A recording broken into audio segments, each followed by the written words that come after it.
All right. Hello, everybody. Welcome. Good to see everybody. Thanks for joining us today. I'm here with a guy who actually doesn't need an introduction.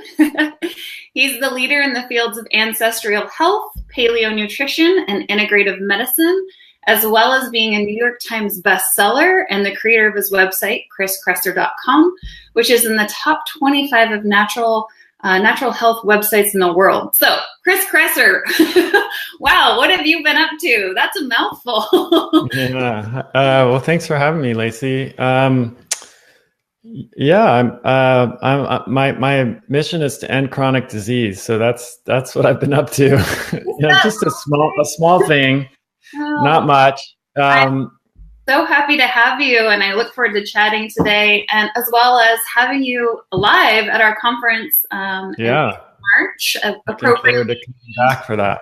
The roots, since we'll be talking about chronic disease, of course, and there's so much synergy with the information that you provide and the education that we teach at NTA. So I'm happy to talk about that today, as ancestral health and the healthcare that recognizes bioindividuality, which I think in your program you call biological uniqueness, and the gut-brain connection and supporting the microbiome, all some really big things. And one of the things that inspires me most, Chris, actually, besides your vast holistic knowledge, is your passion for helping people find their own ultimate health. So actually, both of us found, I believe this is accurate, I did a little digging, that we both found our way into this industry due to our own personal health issues. And that for me, finding the answer was like a bad scavenger hunt.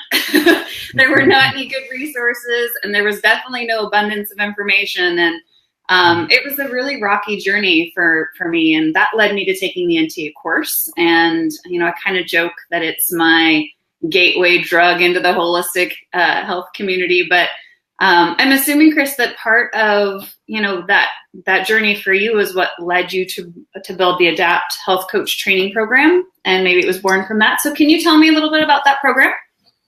Yeah. So it was kind of a long journey for me to get here as well, and it started with my own health crisis, and then I once I recovered from that, decided to go back to school and become a clinician so I could help other people who are dealing with the same kinds of issues, complex chronic illness that isn't served by the conventional medical approach. And then I was treating patients just one-on-one for many years and having great success, and also realized, with my practice was just mostly full and not open to new patients for the better part of the last several years. And I would get emails every week asking for a referral to another, functional medicine provider that also has an ancestral lens or framework. And the trouble was there just weren't that many that I could refer to. So that's when I decided to start training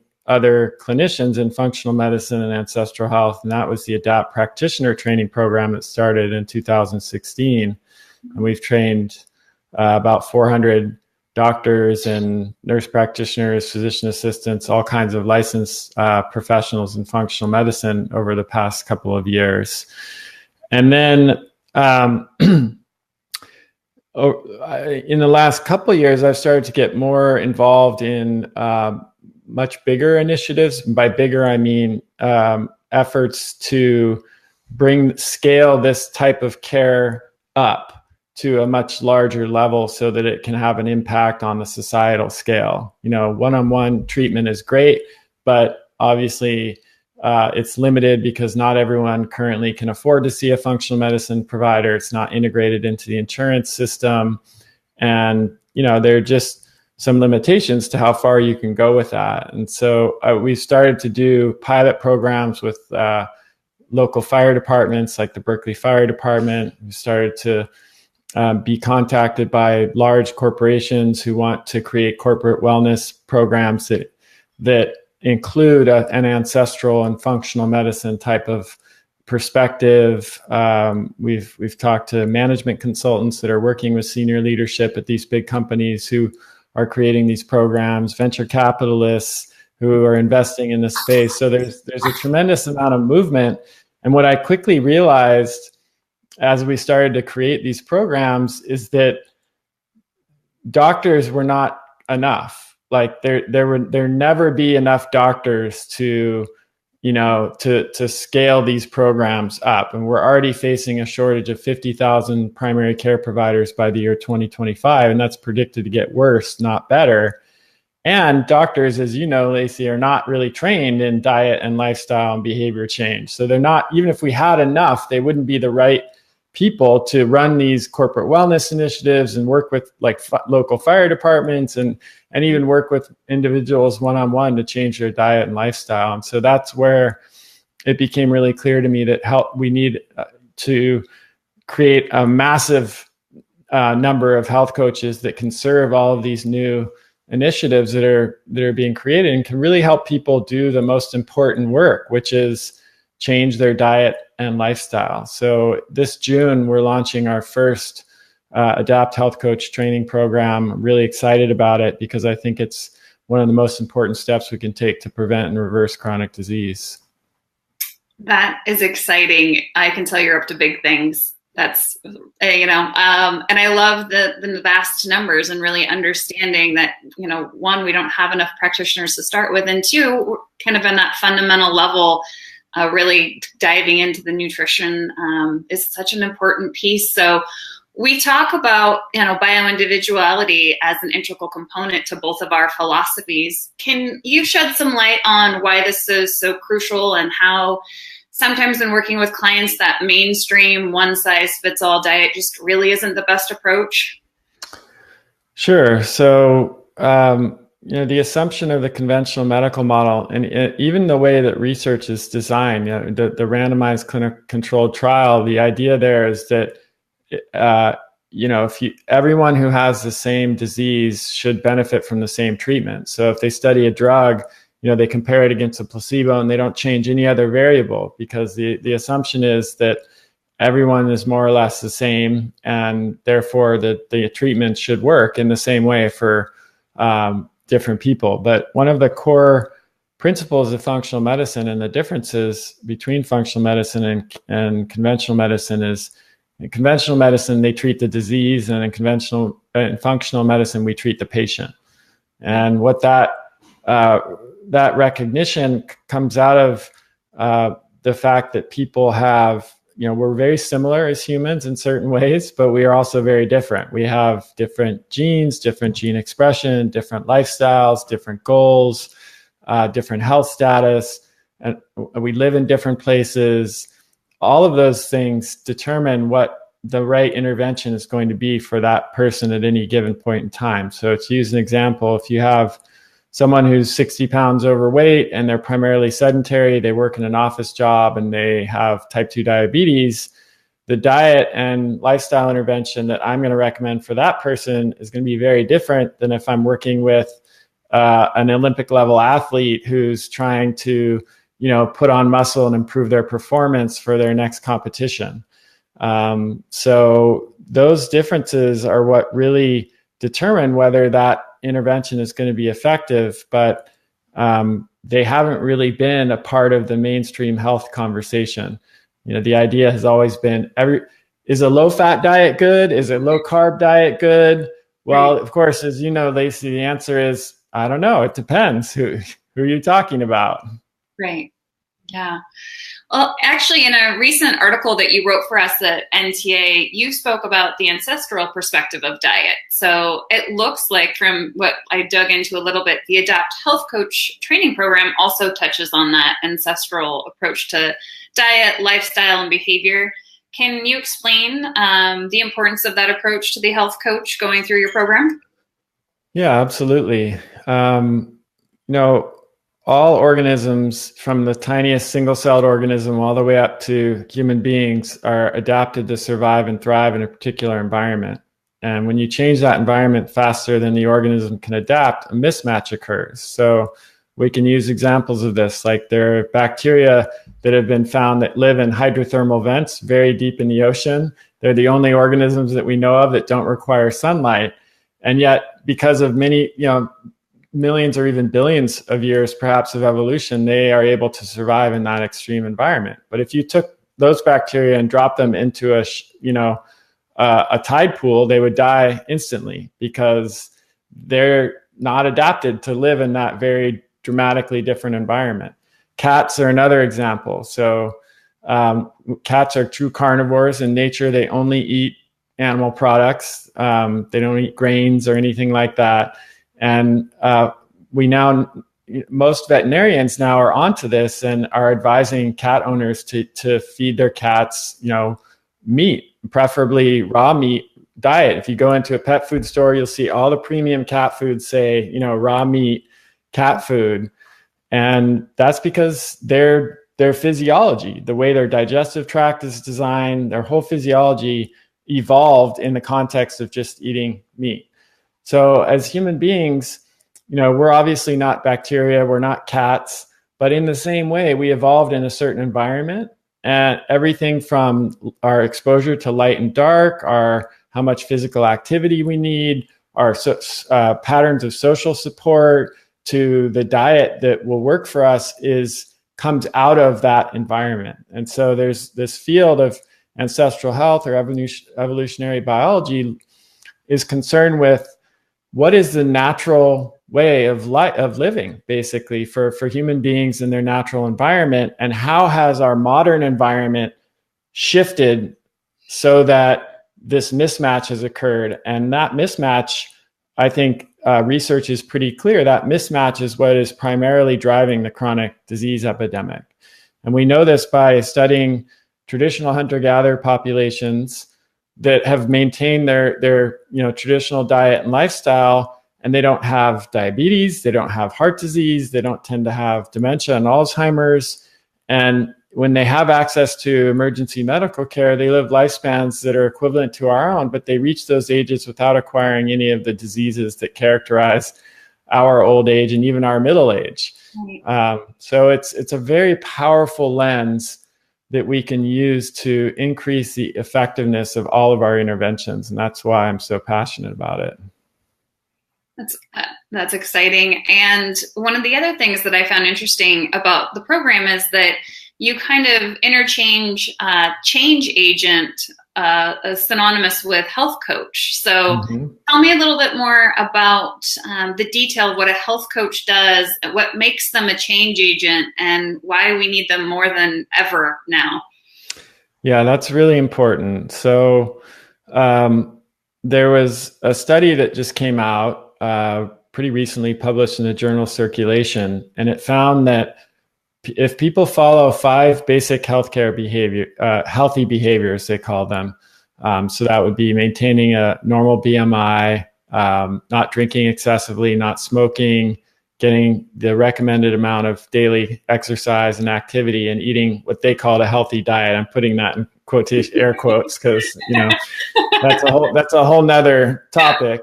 Yeah. But if people who followed those 5 healthy behaviors, which are pretty basic, right? We're not talking about anything fancy here. Yeah. Their lifespan was on average 13 years longer than people who didn't follow those behaviors. But here's the thing. According to the CDC, only about 6% of Americans currently follow all 5 of those health behaviors. Wow. And that is why we're suffering from the epidemic of chronic disease that we are today. But the key question to ask is why? Why are 94% of Americans not following those healthy behaviors? Is it because they lack information and they don't understand that not smoking and not drinking excessively and not being significantly overweight are unhealthy? Absolutely not. I mean, yes, there is some controversy over the specifics of what diet might be most important. But I guarantee you, if you stopped 100 people on the street and asked them if all 5 of those things were healthy behaviors, 100 people would agree. So it's not because they don't know that that's important. It's not because they don't have the information that they need. They don't change because they don't know how to change, or because there are obstacles standing in the way of them making those changes. And so what a health coach really does is not just play the role of being another expert. I mean, we've got plenty of experts in our life, and if information could solve chronic disease, then Google could do it, right? All we would need, we just type our question into Google, and that's it.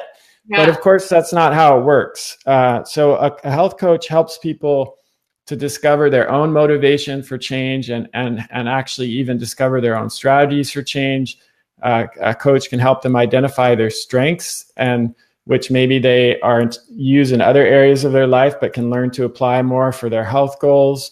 They can build trust and rapport. They can help them to set clear and actionable goals. They can be an accountability partner, someone just to help keep the person on track.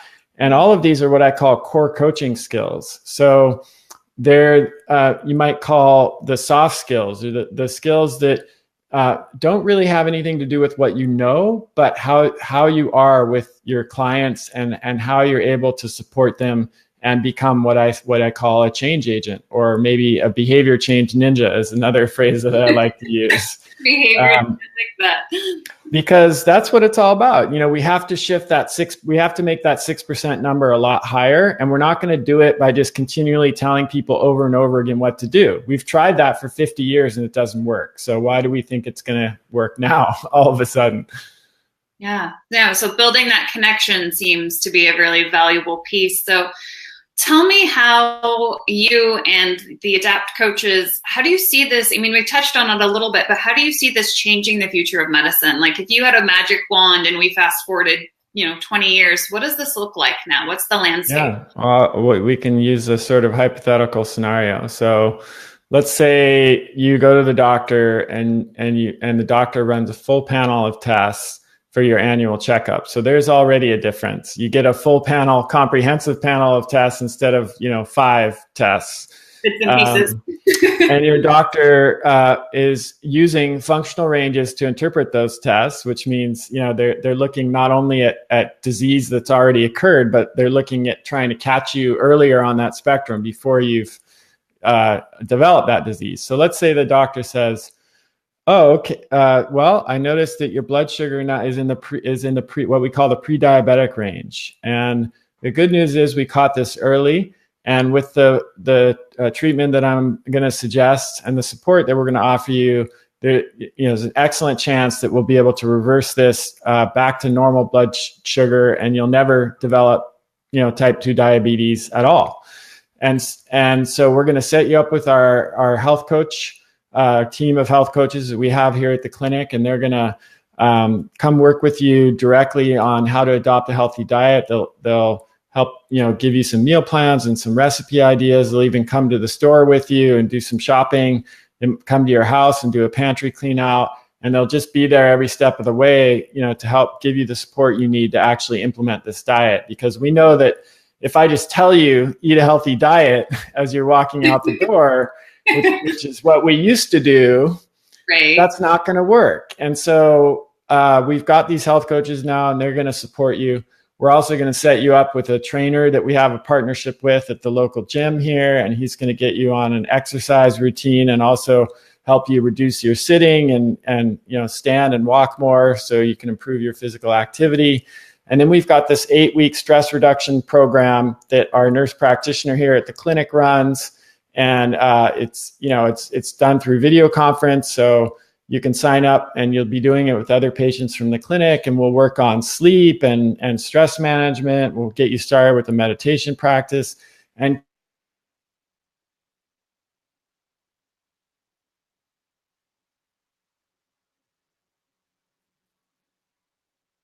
oh, Chris, did I lose you? You're frozen.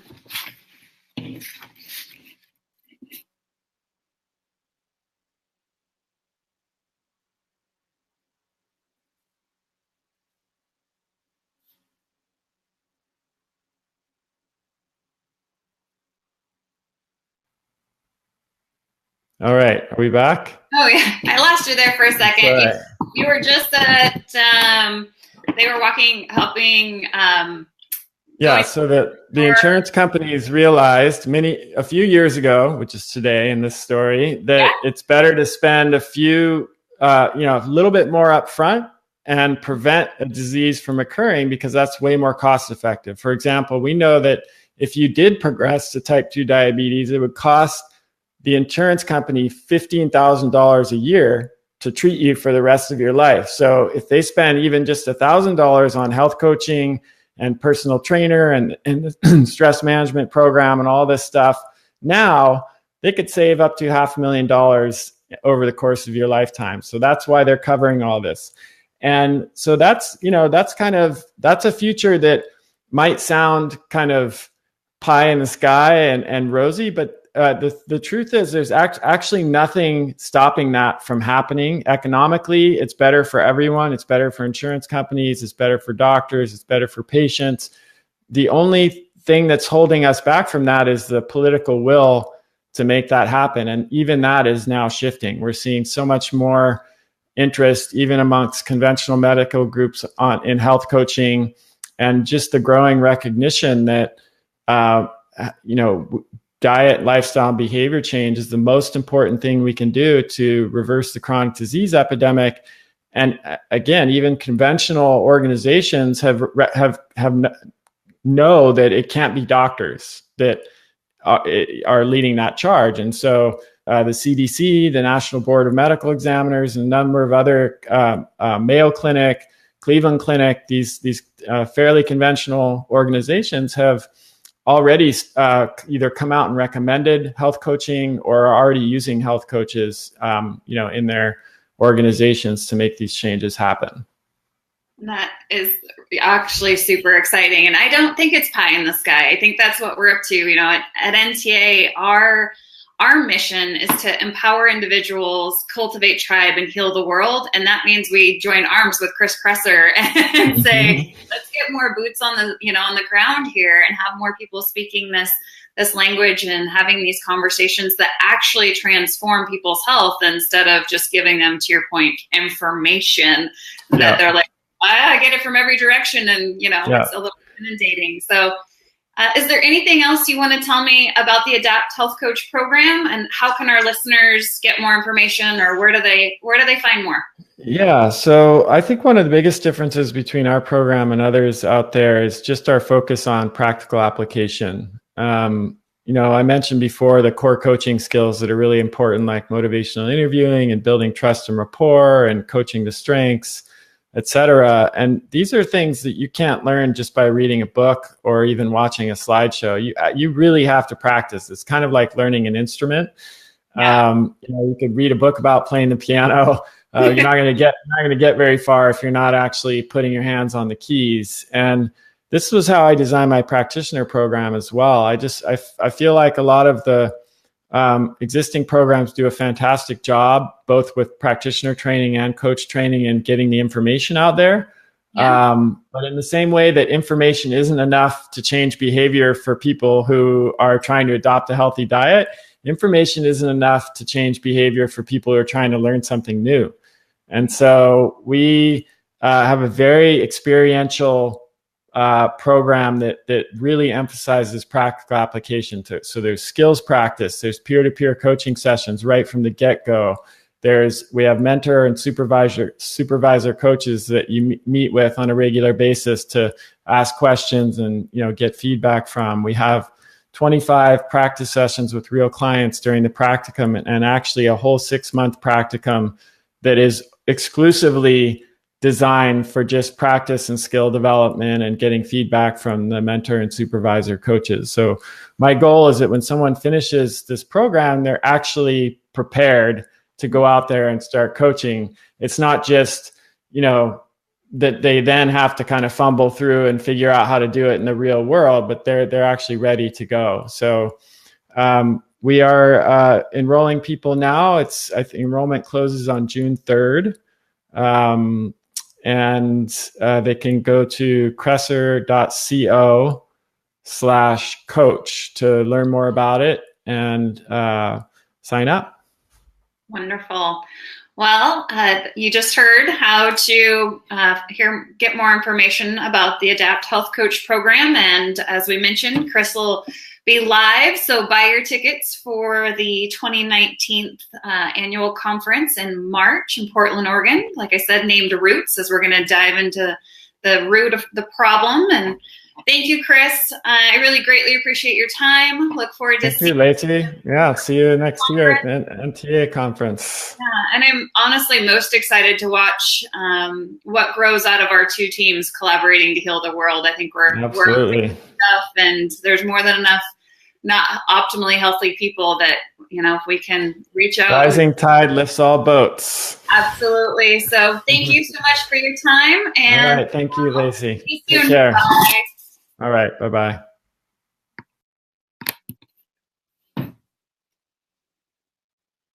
Mm-hmm.